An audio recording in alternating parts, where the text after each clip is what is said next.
Tower of God Book 1. Arc 2, Evankhell's Hell. Chapter .05, Chapter .08, 2F, Evankhell's Hell. Baum, after passing Hedon's test, dwells upon his memories involving Rachel. He regains consciousness due to a blaring speaker overhead, informing him that he was on the second floor, Evankhell's floor. Apparently, Evankhell's floor is dubbed the floor of test and deems whether or not one is strong enough to climb the tower. The first test involves lowering the total number of participants, a total of 400, to just 200, by any means. The 200 remaining participants would then pass and proceed to the next test. As Baum attempts to comprehend the situation, he is attacked by a masked swordsman. Baum manages to dodge several blows, and then the swordsman is killed by an archer. Just as the archer is about to shoot Baum, she is shot by a sniper. As Baum is saved and makes his escape, he encounters a giant hippo-like creature. The scene moves on and focuses on another guy with blue hair and blue bangs, and as he takes down a four-armed red man, he says, "Isn't there anyone worthy enough to go up with?" The chapter starts with an unknown alligator-like creature surveying the battlefield atop a hill and deciding on prey. He notices two entities in particular, a green lizard-like girl with an oppressively strong weapon, and Baum.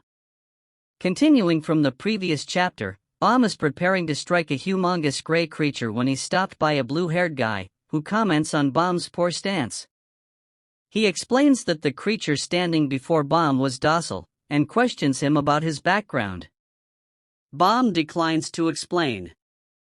Feeling like he wasn't going to get anywhere with questions, the blue-haired guy leaves, only to be stopped by the unknown alligator-like creature. At first, he mistakenly thought of Rack as Baum's pet, calling him an alligator in the process.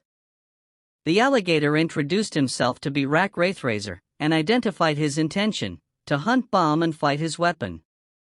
The blue-haired guy then proceeds to leave, saying it wasn't any of his business, but comes back to rescue Baum as Rack closes in.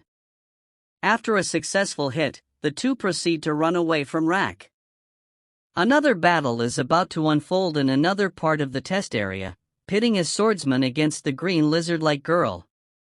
All of a sudden, a guy wearing purple sweats appears in between and is caught in their fierce fight, though they pay no attention to him. Rack is searching for Baum and the blue-haired man soon introduces himself as Kun Aguero Agnes. After learning that Baum possesses the Black March, Kun decides that Baum would make a worthy ally and decides to climb the tower together with him. Meanwhile, Rack is raging up a storm, calling them turtles.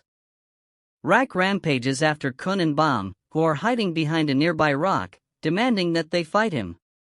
Kun looks over to his pocket's timer to see the time limit of the test is nearly up. An announcement rings out overhead. Over the scenes of the reptilian girl and swordsman fighting and Kun and Baum smiling and signifies the end of the test, as well as warning the remaining regulars that if they continue fighting they will be disqualified. This causes the girl and swordsman to immediately sheath their weapons, much to their onlookers' relief. The announcer goes on to congratulate the survivors and tells them the next test will be starting immediately.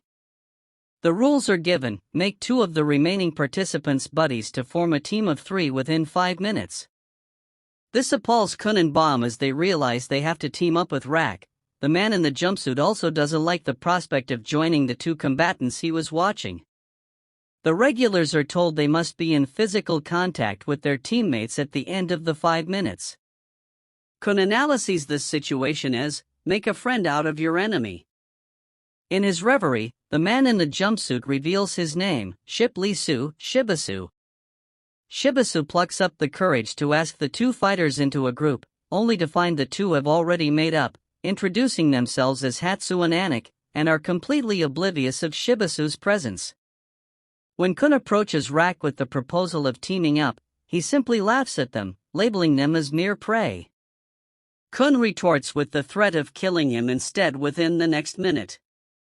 Just as the two are about to clash, Baum interrupts, asking Rack what the hunt he speaks of is. Rack explains, spurring Baum on to confront him with the ultimatum of allowing Rack to hunt him, but with his weapon cast aside. This infuriates and confounds Rack, making him more vulnerable to Kun's persuasion. However, Rack strikes out with his spear, releasing a flurry of attacks on Kun, who blocks with his bag. Bam and Kun are left to resort with grabbing Rack at the last minute, just as the time limit reaches 5 minutes. The spear lances towards Bam's eye, but is deflected by Kun's knife just before contact. The two rush at Rack and grip onto his arm and neck, granting them access to the next test.